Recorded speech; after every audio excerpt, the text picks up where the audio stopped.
Puji Tuhan, selamat malam, salam sejahtera di dalam kasih Tuhan kita Yesus Kristus, keluarga besar GPD LSAD Magelang.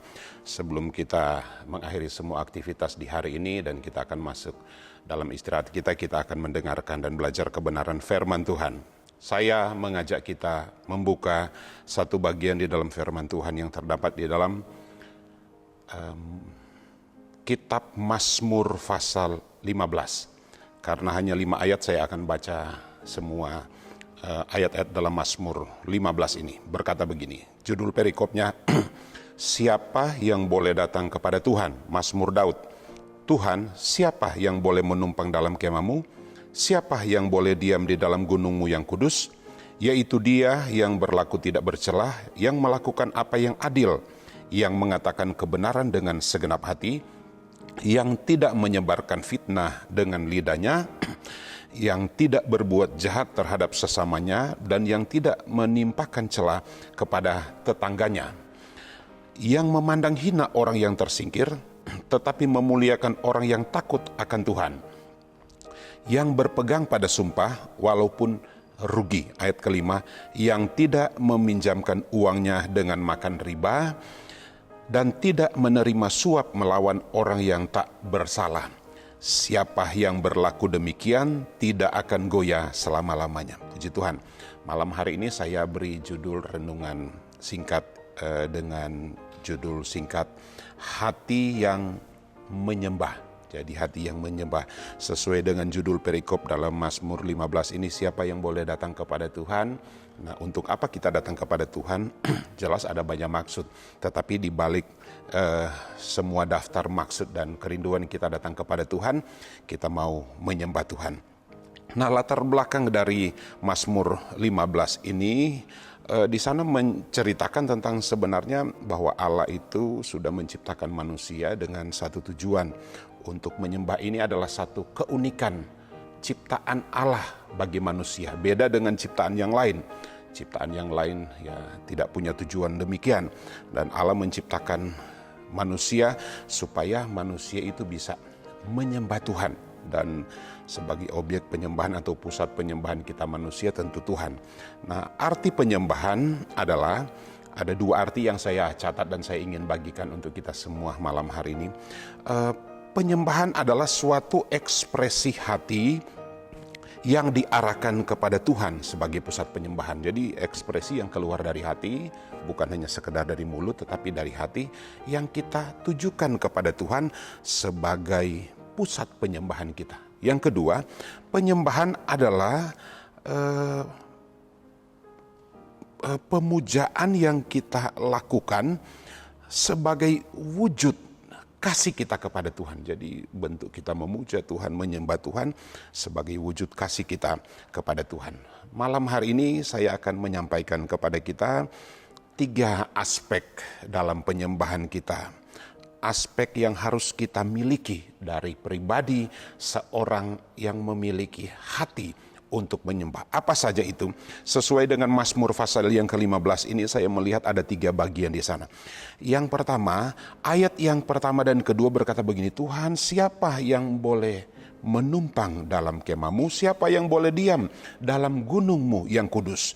Yaitu dia yang berlaku tidak bercela, yang melakukan apa yang adil, dan yang mengatakan kebenaran dengan segenap hati. Yang pertama, aspek yang harus kita miliki bagi seorang yang menyembah dan ingin menyembah dengan segenap hati dan penyembahan itu berkenan kepada Tuhan. Yang pertama adalah bagaimana cara hidup kita sehari-hari. Jadi poinnya adalah cara hidup kita. Ya, cara hidup kita sehari-hari. Dan dalam cara hidup kita sehari-hari ini saya bagi dalam 2 bagian. Yang pertama adalah sikap kita kepada semua orang. Ya, sikap perilaku kita kepada semua orang. Orang yang percaya, orang yang tidak percaya. Seperti apa sikap kita?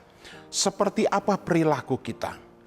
Seperti apa perbuatan kita? Itu ternyata sangat menentukan. Ayat yang ketiga berkata begini, yang tidak menyebarkan fitnah dengan lidahnya, yang tidak berbuat jahat, yang tidak ada kalimat kata di sana, yang tidak. Jadi ini sangat, yang dilarang oleh Tuhan itu harus kita praktekkan.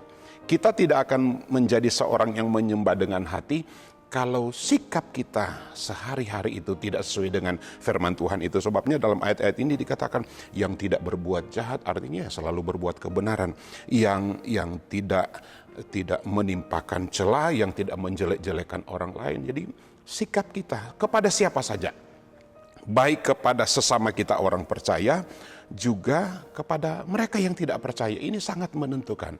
Sebab bagaimana mungkin kita akan menyembah dengan mulut kita ini, dari dasar hati kita akan menyembah dengan segenap hati, tetapi dalam sikap kita sehari-hari itu, ya perkataan-perkataan kita itu tidak menyenangkan orang, perkataan-perkataan kita adalah perkataan-perkataan yang tidak menjadi berkat. Tentu ini hal yang penting bagi kita, penting Bapak Ibu. Kita menyembah bukan hanya dari hati, tetapi penyembahan itu memang asalnya dari hati, keluar dari mulut. Jadi mulut ini memegang peranan penting. Ya, kalau perkataan kita ini tidak benar, bagaimana mungkin kita akan menyembah Tuhan yang benar? Tentu satu hal yang mustahil. Jadi bagaimana cara hidup kita? Jadi sekali lagi poin pertama ini yang penting bagi kita, cara hidup kita sehari-hari, bukan hanya sewaktu-waktu. Ya, kita datang menyembah Tuhan di gereja dalam persekutuan doa. Jadi untuk menjaga sikap kita itu bukan hanya di saat kita ada jam-jam doa, tetapi setiap hari, setiap waktu. Yang kedua, bagaimana kita berperilaku atau perilaku hidup kita sehari-hari. Bertindak, jadi berbuat. Jadi ini sangat penting. Kalau pertama, cara hidup kita itu apa yang kita ucapkan, apa yang kita katakan itu. Sebab sekali lagi mulut ini sangat penting dalam hal penyembahan. Kita mengeluarkan pujian penyembahan kepada Tuhan dari mulut ini. Sekali lagi memang dari dasar hati.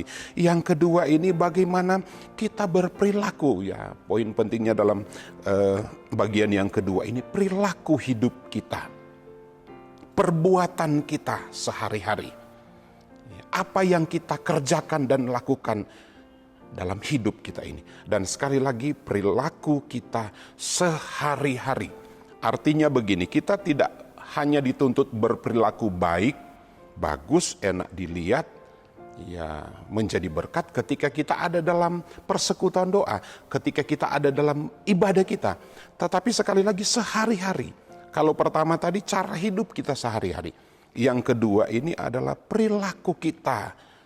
Ya, kalau sikap itu saya garis bawahi tentang apa yang kita ucapkan, yang katakan. Kalau perilaku ini saya garis bawahi ya tentang perbuatan kita, tindakan kita sehari-hari. Ya, apa yang kita lakukan dalam hidup kita. Mazmur 15 ayat yang kedua khususnya berkata begini, yaitu dia yang tidak berlaku, yaitu dia yang berlaku tidak bercela, ya perilaku, berlaku tidak bercela, berlaku ya baik, berlaku jujur, berlaku ya setia, itu perilaku hidup. Ini sekali lagi sangat penting di dalam kehidupan kita, supaya penyembahan kita itu tidak sia-sia. Saya yakin ketika kita datang menyembah kepada Tuhan menjadi doa dan kerinduan kita, penyembahan kita itu berkenan kepada Tuhan. Mari kita perhatikan aspek-aspek yang harus kita lakukan dalam sikap hidup kita sehari-hari, cara hidup kita sehari-hari, perilaku kita sehari-hari. Yang ketiga, bagaimana perkataan kita sehari-hari. Tadi adalah cara hidup, perilaku kita, itu perbuatan kita, itu termasuk di dalamnya adalah perasaan kita. Sekarang apa yang kita ungkapkan dalam hidup kita ini sehari-hari, semua sekali lagi baik itu cara hidup kita, perilaku kita, perkataan kita itu ternyata tidak hanya dituntut sesaat, tetapi setiap hari. Ini sebabnya ini menjadi catatan penting dalam hidup kita. Apa yang kita lakukan setiap hari, apa yang kita katakan setiap hari, apa yang kita perbuat setiap hari. Jadi menjadi catatan juga bahwa sekali lagi ketika kita mau menikmati hadirat Tuhan di dalam pujian dan penyembahan kita, tidak sesaat itu, ada proses. Itu sebabnya mari kita lebih berhati-hati ya, ketika kita bertindak. Mari kita lebih berhati-hati untuk kita bersikap. Mari kita lebih berhati-hati untuk kita berkata-kata. Sebab hal-hal tersebut akan sangat menentukan, memegang peranan penting. Kita dapat merasakan hadirat Allah di dalam kita menyembah Tuhan. Seandainya hal-hal itu kita sepelekan, maka penyembahan kita itu adalah penyembahan yang biasa saja. Bahkan mungkin kita sendiri tidak merasakan apa-apa. Itu sebabnya ada orang-orang yang datang kepada Tuhan dan berasa, kok saya kering, saya kering. Kalau mau jujur, ada hal-hal dalam pribadi kita, ada hal-hal yang prinsip yang dikehendaki oleh firman Tuhan. Ya, sekali lagi, mungkin sikap kita, mungkin perilaku kita, mungkin perkataan, perasaan kita tidak berkenan kepada Tuhan. Sehingga kita berkata, kok penyembahan kita baru menyelesaikan doa 10 malam. Kami bersyukur diberi kesempatan untuk ambil bagian dalam doa dan puasa.